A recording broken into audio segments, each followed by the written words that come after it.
वक्रतुण्ड महाकाय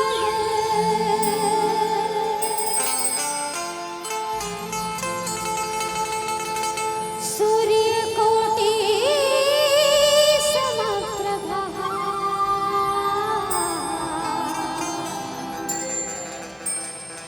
निर्विघ्नं कुरु मे देव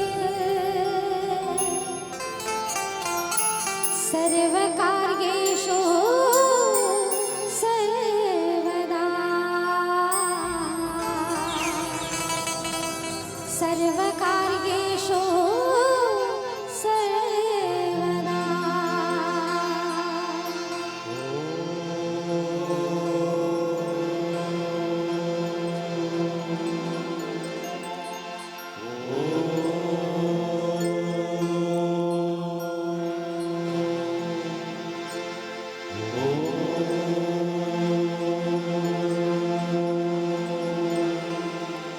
ॐ भूर्भुवः स्वः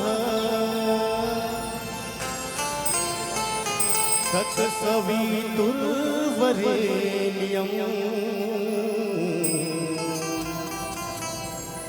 भर्गो देवस्य धीमहि धियो यो नः प्रचोदयात् धियो यो नः प्रचोदयात्।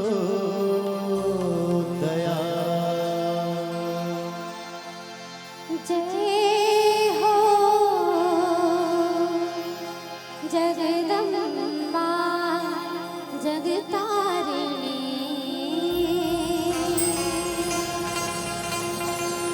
जय हो जगदम्बा जगतारिणी जय हो जगदम्बा जगतारिणी तुम हो जगधारिणी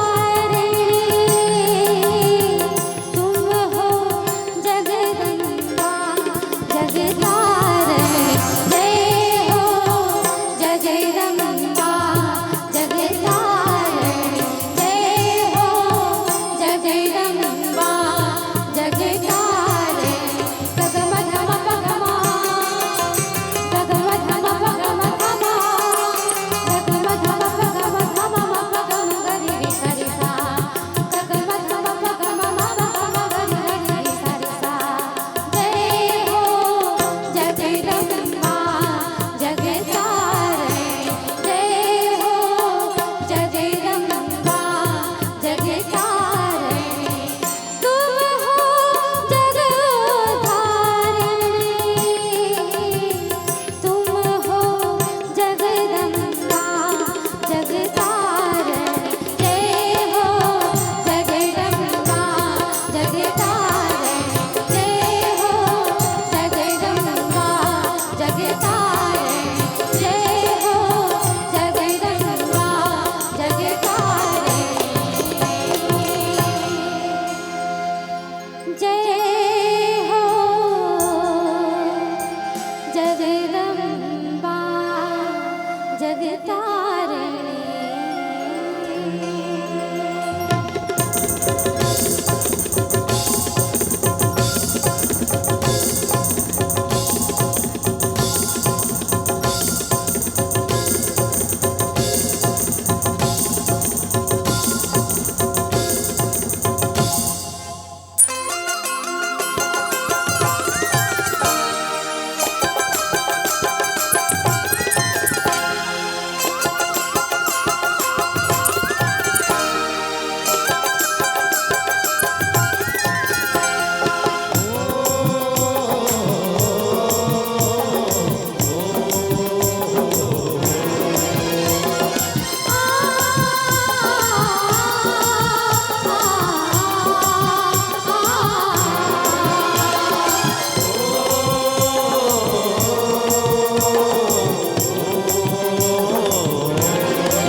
मेला महोत्सव गया है दीवार हमारे चारों धाम भारत भैया सब बोले छत्तीसगढ़ है हमारे चारों धाम भारत मैया सब बोले महान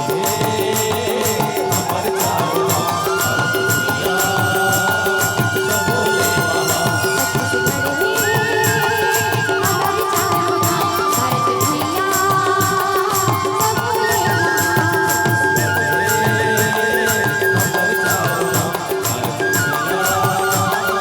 सब बोले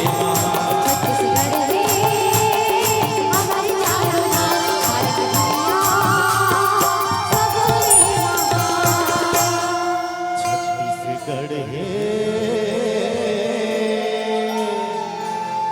हमारे चारों धाम भारत भैया सब रे महान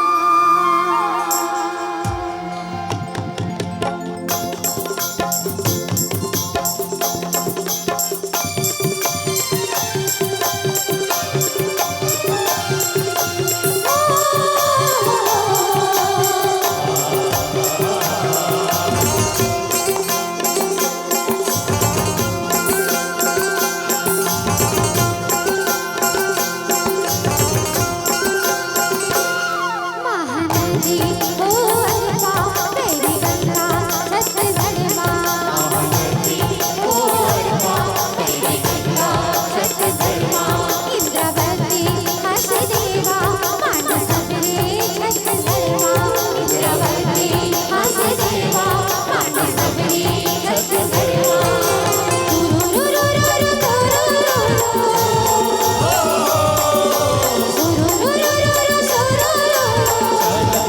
पुरवैया लोक सरगम की पुरवैया लोक सरगम की पुरवैया हमारे छत्तीसगढ़ माँ लोक सरगम की पूरे भैया लोक सरगम की पूरे भैया लोक सरगम की पूरे भैया लोक सरगम की पूरे भैया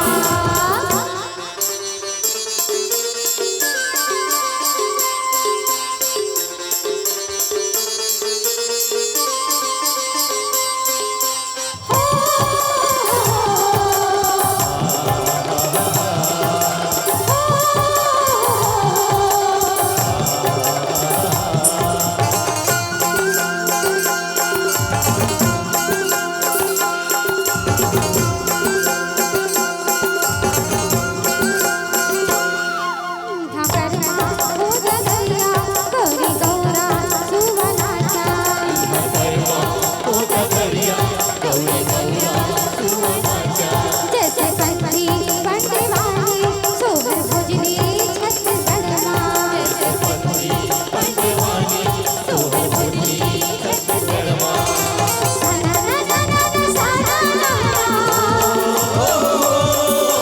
साना ना ना ना ना साना गवैया लोक सरगम की पुरवैया लोक सरगम की पुरवैया हमारे छत्तीसगढ़ माँ लोक सरगम की पूरे भैया लोक सरगम की पूरे भैया लोक सरगम की पूरे भैया लोक सरगम की पूरे भैया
जाति पाए बरकत को किस कुर्बानी।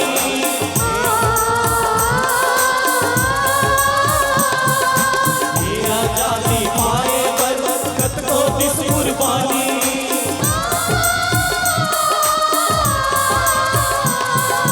जुल्म के जब वर्षा करे बन जाए फौलादी।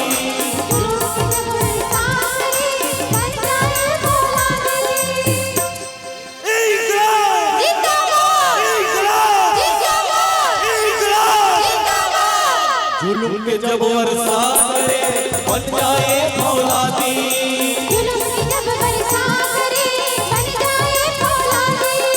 जंजीर औ हथकड़ीला पहिरे जैसे मालाए।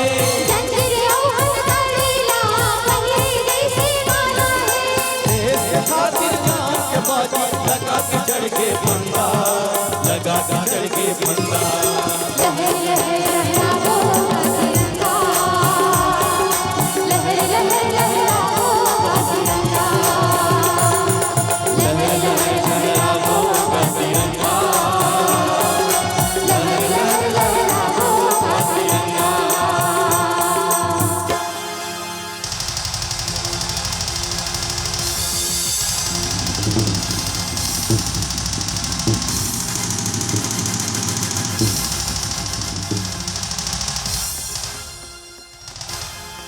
मितवा के मितान हम वही के हम दुश्मन।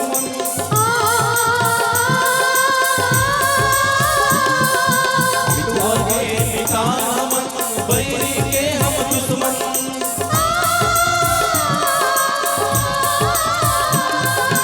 आँख उठा के देख ही कोला तब बोला नहीं छोड़न।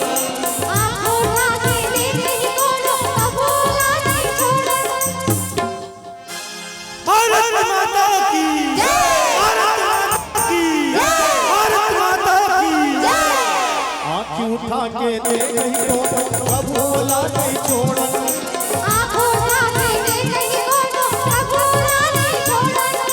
जैसे केला जैसे करबो ओकरे घर में घुस के मारबो।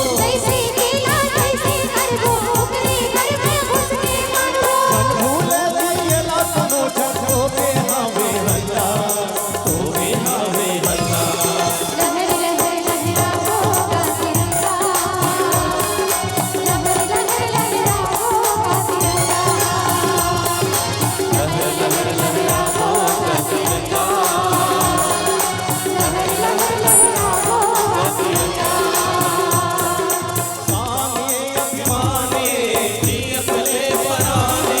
साने अभिमाने नियत ले बनाने। झंझोरे की कभू हमर ये तीन रंग के झंडा, तीन रंग के झंडा।